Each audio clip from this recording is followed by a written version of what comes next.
Hello everyone, কেমন আছেন সবাই? আমি অ্যাডভোকেট বেবি নাসরিন। আপনার সাথে আমি সবসময় পারিবারিক বিষয়গুলো নিয়ে বেশি আলোচনা করি, কেননা আমার কাছে যেসব কি বলেন যে পরামর্শ বা মতামতের জন্য বা আইনি যেসব বিষয়গুলো নিয়ে যারা আসেন, বেশিরভাগ আইনি বিষয়গুলো নিয়েই কথা বলতে চান বা পরামর্শ চান। আর ভয়েস অফ লতেই আমি এতদিন যেটা দেখেছি যে আমাদের কাছে আইন মানে পারিবারিক যে বিষয়গুলো থাকে এই বিষয়গুলো নিয়ে, যেমন কাবিন, তালাক, বিয়ে, এইসব বিষয়ের মধ্যে যে ছোটোখাটো আরও অন্যান্য বিষয়গুলো, আনুষঙ্গিক বিষয়গুলো থাকে, সেগুলো নিয়েই মানুষের প্রশ্ন বেশি থাকে। তো যাই হোক, সময় না নিয়ে আজকে আমি আমার যেই পরামর্শ বা যে মতামত নিয়ে আপনাদের কাছে এসেছি সেই বিষয় নিয়ে আলোচনা করব। সেটা অনেকেই জানতে চেয়েছেন যে আসলে বিয়ের ক্ষেত্রে কোর্ট ম্যারেজের গুরুত্বটা কতটুকু, বা আইনি দিক থেকে এটা কতটুকু গুরুত্ব বহন করে। আসলে কোর্ট ম্যারেজের যে বিষয়টি, আপনি যদি কাবিন যদি আপনার না হয়ে থাকে, রেজিস্টারকৃত কাবিন আমরা যেটা বলি, সেটা না হয়ে গেলে কিন্তু এটার কিন্তু সেরকম কিন্তু কোনো গুরুত্ব নেই।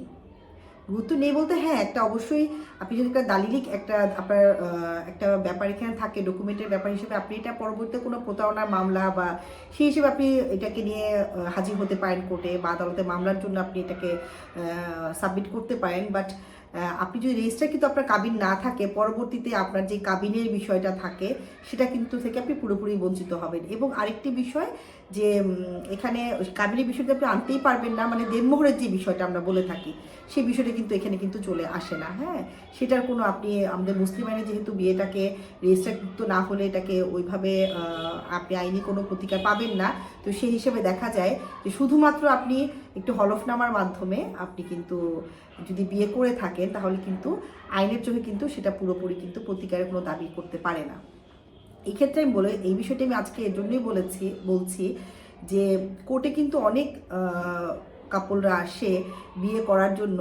দেখা যায় যে 1 বছর বা 6 মাস বা 3 মাস এরকম মেয়েদের বয়সটা কিন্তু অনেক সময় পূর্ণ হয় না। আমরা জানি যে 18 বছরের নিচে একজন নারী কিন্তু বিয়ের জন্য প্রাপ্তবয়স্ক নয়। তো আপনি যদি বিয়ে করতে চান, অবশ্যই আপনাকে 18 বছর হতে হবে এবং সেই ডকুমেন্ট হিসেবে আপনার জন্ম সনদ অথবা আপনার ভোটার আইডি কার্ড কিন্তু সেটা প্রমাণ বহন করে।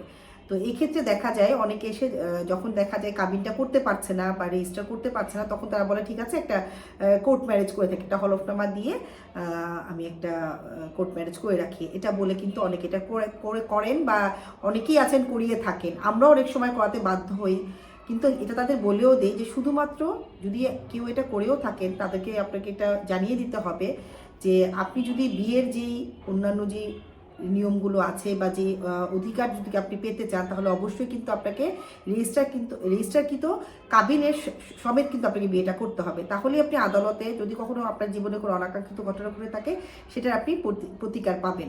আর মেয়েদের ব্যাপারে বলবো, এই হলফনামা দিয়ে আমাদের আইনজীবী আমরা দেখেছি যে অনেক নারীরা কিন্তু বিভিন্নভাবে কিন্তু নির্যাতিত হচ্ছে বা বঞ্চিত হচ্ছে বিয়ের যেই সাংসারিক জীবন থেকে। একটা সময় দেখা যায় যে কিছুদিন এরকম সংসার করার পর অনেকেই কিন্তু এই সংসারটাকে ভেঙে দেয়, এবং তখনই কিন্তু এই বিষয়টি আমাদের কাছে আসে বা সেসব নারীরাই আমাদের কাছে আসে যে আমরা এই সমস্যাটা করেছি বা আমি এই ভুক্তভোগী, আমি এখন কি করতে পারি। তখন তাদের কাছে কোনো বিয়ের দলিল বা বিয়ের কোনো ডকুমেন্ট চাইতে গেলে তারা দেখা যায় একমাত্র হলফনামাটাকেই বের করে দেয়। আসলে আইনি আপনি কোনো প্রতিকার পেতে চাইলে আপনি পূর্ণ প্রতিকার কিন্তু এই হলফনামা দিয়ে পাবেন না। আপনি বিয়ের কোনো প্রতিকার আপনি পাবেন না। তো সেক্ষেত্রে আমি নারীদের ক্ষেত্রে বলবো, অবশ্যই আপনারা যারা বিয়ে করছেন বা করার চিন্তা করছেন যে আমি বিয়ে করব, আপনারা কিন্তু আপনাদের জন্ম সনদ অথবা আপনার ভোটার আইডি কার্ড, এই দুটো জিনিস কিন্তু নিয়ে রেজিস্ট্রিকৃত কাবিনের মাধ্যমে আপনারা বিবাহ সম্পন্ন করেন। নাহলে কিন্তু পরবর্তীতে, আমরা এটা বলছি না সবার ক্ষেত্রে এমনটা হয়ে থাকে, বাট এরকম কিন্তু সমস্যার সম্মুখীন কিন্তু আপনারা হতে পারেন। সুতরাং সবাই সচেতন থাকবেন। আমার দেশের নারীরা প্রতি পদে পদেই দেখা যায় এই বিয়ের বিভিন্ন প্রতারণার শিকার হয়ে থাকেন।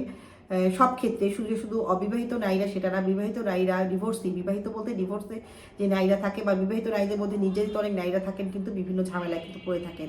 আর আমাদের নারীদের বিয়ের ক্ষেত্রে কিন্তু এই কাবিনটা কিন্তু অনেক গুরুত্বপূর্ণ একটি ডকুমেন্ট আমাদের জীবনের। আমাদের বিয়ের যেই বৈধতা, বিয়ের যেই আমি যে অধিকারটা পাবো, সেটার সাথে কিন্তু আমার কাবিনের গুরুত্ব অনেক বেশি। সুতরাং আপনার কাছেও এই কপিটা অবশ্যই রাখবেন। হ্যাঁ, আমরা বলছি না যে আপনার সাথে এরকম ঘটবে, বাট যেহেতু ঘটছে আমাদের সমাজে, সেই সচেতন থাকার জন্যই এবং কি আপনারা কি নিরাপদ থাকার জন্যই কিন্তু এই পরামর্শটুকু আমি দিচ্ছি। আশা করি আপনারা এই জিনিসটা অবশ্যই আপনাদের মাথায় রাখবেন। ধন্যবাদ।